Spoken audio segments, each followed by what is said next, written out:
Chapter 9. Christmas. 1 month later, 1st December. Laila was in her altar room cleaning up before she notices Loki's candle slowly going from orange to green, and she looks slightly confused. "What the hell?" Laila mutters to herself before she sees the green burn brighter. "Loki!" Laila whispers to herself as she continues to watch the flames. The flame rippled, and then she heard it. Laila. It was not the cocky, drawling tone she remembered. It was softer, almost hesitant. "You have some nerve. I don't know what game you're playing this time, but I'm not in the mood," Laila says as her tone is cold as she is staring down the green flame. "I'm not that Loki," the voice said quietly. "Right, and I'm not Laila," Laila says after doing a bitter laugh. Laila reached for the candle as if to snuff it out entirely, but the flame flared again, this time a little desperate. "I came to say I'm sorry," the voice says softly before continuing. "I have been a terrible brother to you. Well, to you and Thor." Laila looks at the candle confused for a split moment as she realises the Loki she remembers, even if it is from 2012. She remembers the vibe that her Loki gave, and it was never apologised for what he has done. This voice, though, it did not match the sharp-edged trickster she knew. Laila took a slow breath, grounding herself. "You expect me to believe that?" And she sees the flames move slightly like it is doing a soft laugh. "I don't expect you to believe anything. I just hoped that you would listen," the voice admitted. Laila hesitated, her hand still hovering near the flame. Every instinct screamed at her to put it out, to sever whatever connection had been forged before he could twist her heart with words. She had been down this road before, the endless cycle of trust, betrayal, and regret. But there was something in his tone, a crack, a thread of sincerity she had never once heard from her Loki. Her gaze flicked over the rest of the altar. The crystal bowl beside the candle, the jar of moon water, the old dagger resting in its sheath. All symbols of protection, all meant to ground her in the present. She used that grounding now. "How do I know this isn't some trick?" she demanded finally. There was a pause, long enough for the candle to flicker twice before he answered. "Because if it were, I would not be using this candle to communicate with you, asking for forgiveness that I do not deserve," the voice says. Her throat tightened. She hated that a part of her wanted to believe him. The problem was, if this was not her Loki, then who was he? She took a step closer, leaning into the light, testing him. "If you're truly not the Loki I know, then tell me something he wouldn't." "If I could travel back in time to when I stole you from Frigga and Odin, I would stop myself from doing the stupidest thing known to me," the voice replied. "You what?" Laila asked as her eyebrows furrowed. "You were only a newborn. I did not give you or Frigga a chance to grow that mother and daughter bond. You had that with another woman who adopted you out of desperation," the voice says. Laila just stands there, taking in every word. Every bone in her is screaming at her to believe him. Shit. Even her heart is saying it, but her brain would not allow it. "Do you hear yourself?" she finally muttered, her voice low, almost trembling. "You show up out of nowhere through a candle I made years ago when I was too naive to know better, and expect me to... what? Melt?" The flame quivered, as though reacting to her defiance. "I expect nothing," the voice said quietly, but the weight in his tone made it clear he wanted everything. "But I wanted you to know the truth. I wanted you to know that it was not your fault. None of it was." Her fingers twitched at her sides, itching to snuff the candle out, to end this before he could sink any deeper into her head. But she stayed still, because deep down, in the part of her that still remembered kneeling in front of this very altar, eyes closed, whispering his name like it was sacred, she wanted to hear more. 2 weeks later, 15th December. Laila could not shrug off the conversation she had with the candle, but she tries to focus her mind back on presents. Okay, I just need to get a lot of things. Also, what the fuck do you get a billionaire who can literally buy himself and herself whatever they want? Laila mutters to herself, earning a side eye from a woman in a sparkly red sweater. Wait, does Asgardians do Christmas? Or Yule? Laila mutters to herself again, before receiving a text from Natasha. How's the shopping going? The text reads, and Laila smirked, thumbs flying across the screen. I've been here for 20 minutes and I'm already questioning humanity, Laila replies in a message. That's the holiday spirit for you. The text reads back before Laila putting her phone away. She paused at a display of luxury pens, eyeing one that was engraved with a sleek gold finish. Maybe Tony could appreciate something classic. But then again, she pictured him holding it for exactly 5 seconds before tossing it into a drawer filled with other expensive yet forgotten trinkets. She groaned and moved on. Half an hour later, she had managed to check off a few easy names. Clint, coffee subscription, man ran on caffeine. Sam, custom sneakers. And Bruce, a limited edition science journal set. For wonder, she picked up a set of intricately designed tarot cards. But the billionaire problem remained. She ended up in the electronics section, staring blankly at a row of smart gadgets she was 90% sure Tony already owned. A sleek voice assistant device? He had AI running his entire home. A state-of-the-art drone. Please. He had actual Iron Man suits. Ugh, why can't billionaires have normal hobbies? She muttered, tapping her pen against the list. She was about to give up entirely when something caught her eye, a display tucked away in the corner, filled with limited edition vinyl records. Among them was an old Frank Sinatra holiday album.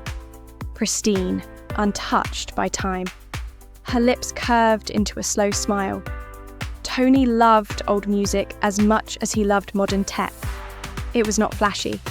It was not something he could just replicate. And it was personal. He had once joked to her over a glass of scotch about how "Oh, Blue Eyes" was his unofficial life soundtrack. She picked it up, running her fingers over the smooth cover. This felt right. By the time she made it to the checkout, her arms were aching from the weight of the bags. Outside, the snow had thickened into a soft flurry, coating the streets in white. She took a deep breath of the freezing air, letting it sting her lungs before starting the trek back to the tower. "Look who finally arrives!" Tony yells out as Laila walks through the door, and Steve stood up and went to help her with the bags. Tony raised his brows, eyeing the hall. "Tell me you did not try to take on Manhattan holiday shopping alone. That is a war zone out there." Laila shot him a look over the pile of bags now in Steve's arms. "You could have come with me and carried some of this if you were so concerned, Stark." He grinned, utterly unapologetic. "Nah, I had an important meeting with my couch and a glass of bourbon. Could not reschedule." Steve shook his head, lips twitching like he was holding back a smile as he carried the bags toward the kitchen. "You're unbelievable," Laila muttered, trailing behind him, though the corners of her mouth betrayed a smirk of her own. 1 week later, 25th December.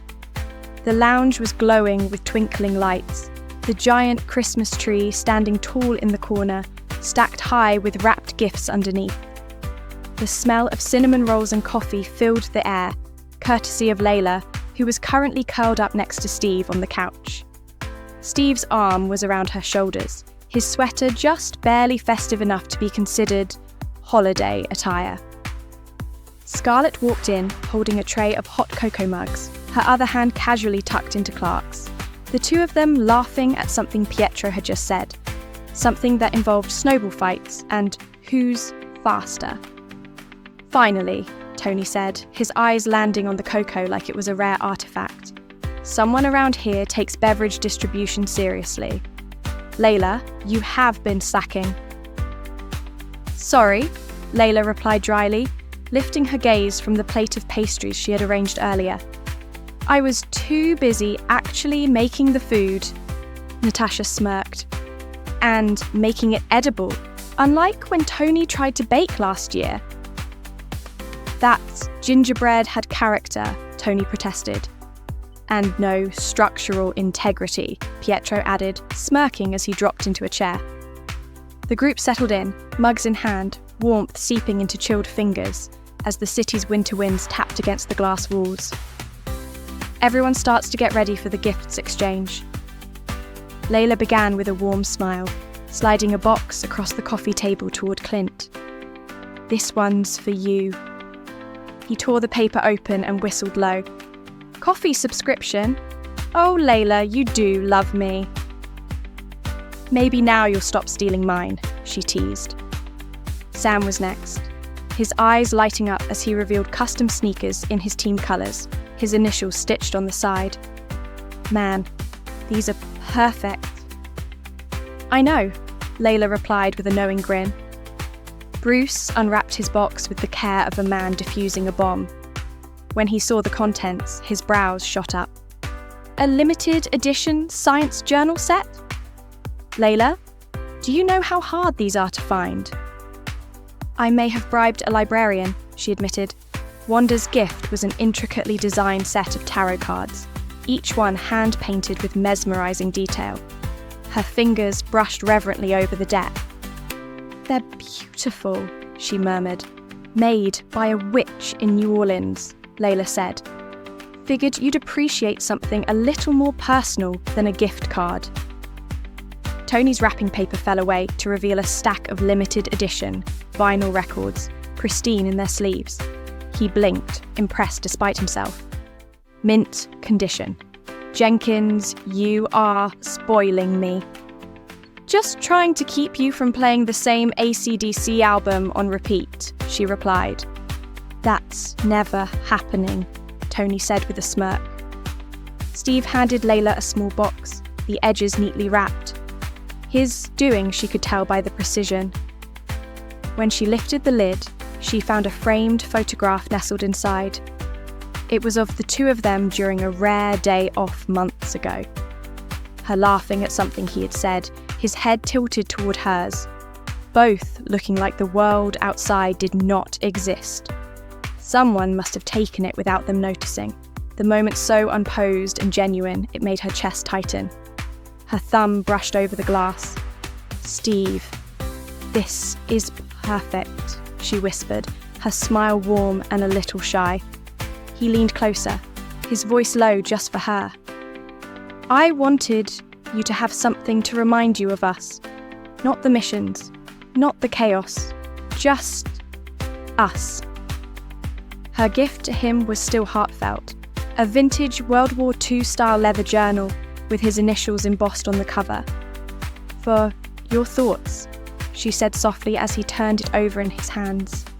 And the look in his eyes told her he understood what she meant without her saying more. Clark's present to Scarlett came in a small, deep blue velvet box.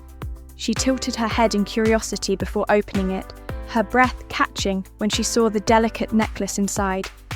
It was shaped like the Superman emblem, but small, refined, and elegant, with her initials engraved on the back. Her fingers trembled slightly as she lifted it from the box. Clark, it's beautiful, she whispered, eyes shining as she met his gaze. He smiled, the kind of soft, slightly bashful smile that was reserved only for her. I thought you might like something that's a part of me, but still you.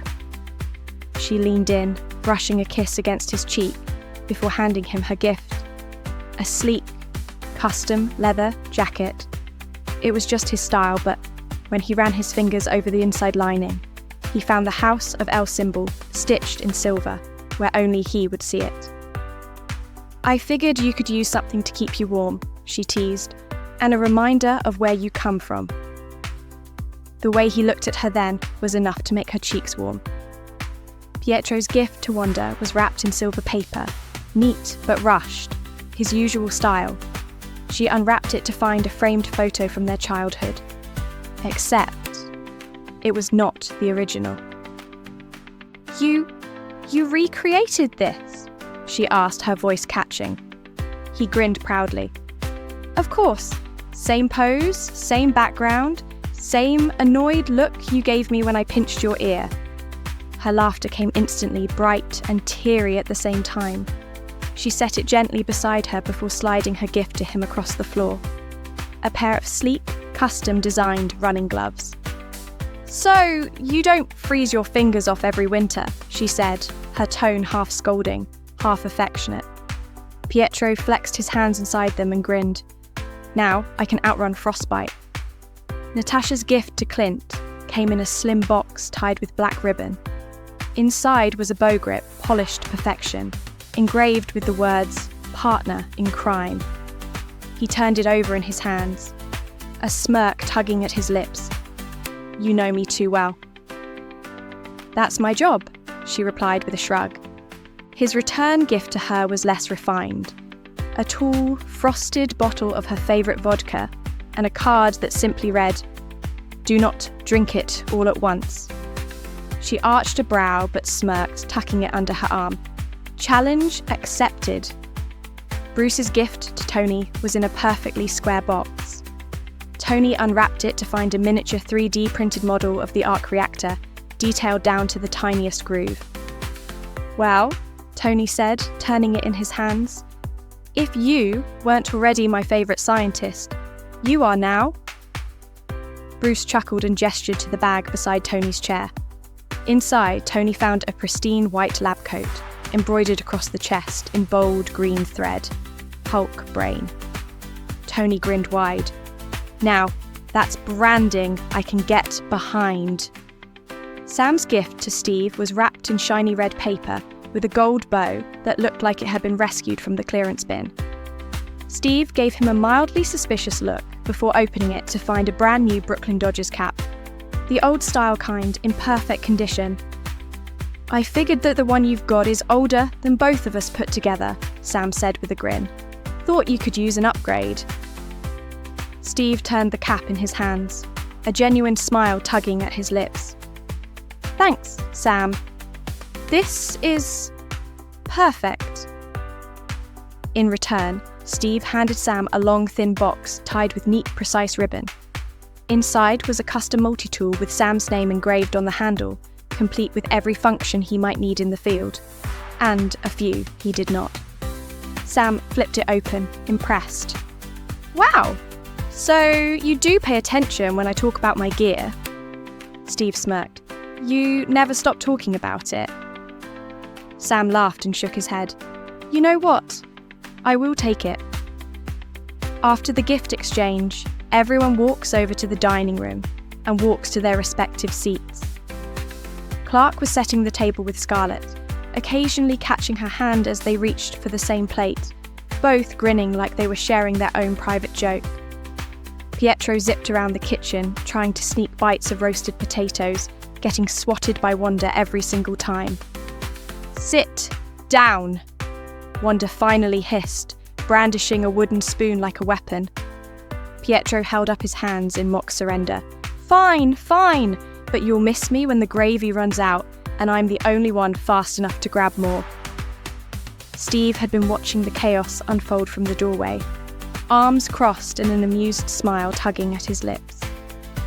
Laila brushed past him with a tray of bread rolls, muttering, "If Tony so much as looks at the stuffing again, I'm hiding the serving spoon." Dinner itself was a long table lined with mismatched chairs, dishes passed from hand to hand, and conversations crisscrossing over each other. "Clark, I don't know how you eat that much and still look like you do," Sam said, shaking his head as Clark reached for another helping of turkey. "It's a Kryptonian thing," Clark replied with a shrug. High metabolism. Wish I had that excuse, Clint muttered, eyeing his second slice of pie. Halfway through, Pietro accidentally knocked over a jug of cranberry sauce, which splattered across the table and straight onto Tony's sweater. Tony stared down at himself, deadpan. Oh, good. I want it to look like a crime scene today. I'll get napkins, Pietro called, and was gone in a blur before anyone could say another word. By the time dessert came out, courtesy of Natasha, who had somehow kept every pie and cake perfectly intact, everyone was in that warm, happy, too full to move state. Laughter echoed through the dining area, the kind that came easy when the food was good and the company was better.